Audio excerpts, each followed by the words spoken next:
Dart is known for their hardcore racing products, and here at PRI 2009 we have some brand new blocks and heads on display. I'm here with Richard Maskin, and Richard, tell me a little bit about these new blocks and heads.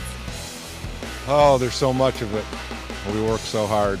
I guess the biggest thing that we've done this year is our new billet head for the Pro Mod cars. The idea was here last year. The reality is here this year. There's about 30 sets in the world. They run good. They've set world records. We're real happy with the progress of that part. It took a lot of energy to get it right because we started out with the concept that this thing had to have a full water jacket in it.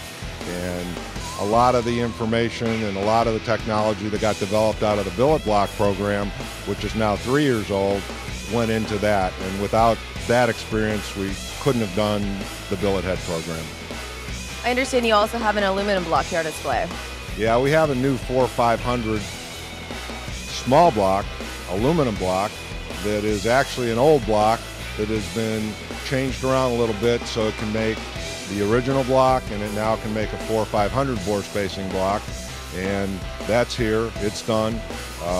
Lots of orders. That's great, but it's going to help the racing community go to the next level. What are the advantages, disadvantages of the two different types of metals? Between the billet and the cast, the cast is not near as strong as the billet.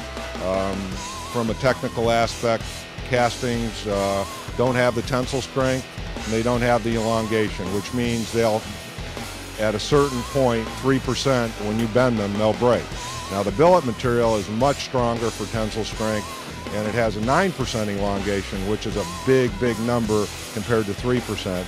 And I don't think we've thrown any of this stuff away. We've made 400 blocks and now 30 sets of heads, and stuff's been blown up, but we fix it. So what do you have to go on the 4/500 bore space block? Well, we have two heads now. We have the 9-degree head, which came here in billet last year and was invented by Don Lucido at Ultra Pro Machining. He came to us and we made a casting out of it. Now that casting is pretty versatile as it fits the old engines if it's machined for the old engine, the 4/400 bore spacing block. So all you people can participate with that head. It seems to be the talk of the town right now. And then that also is available to fit on the new 4/500 bore spacing block with a 4.5-inch bore spacing aluminum block. A 4/220 bore is achievable, and with the iron version that we also have, we can go to a 4/310 bore. So that gives you a lot of opportunities you didn't have before. Also, the Little Chief line's been expanded. It now has a symmetrical port head that can be 4/400 or 4/500 as well, and has symmetrical ports, and is the ultimate drag racing head. Well, thanks, Richard. Be sure to check out dartheads.com for all the information on these great blocks and heads.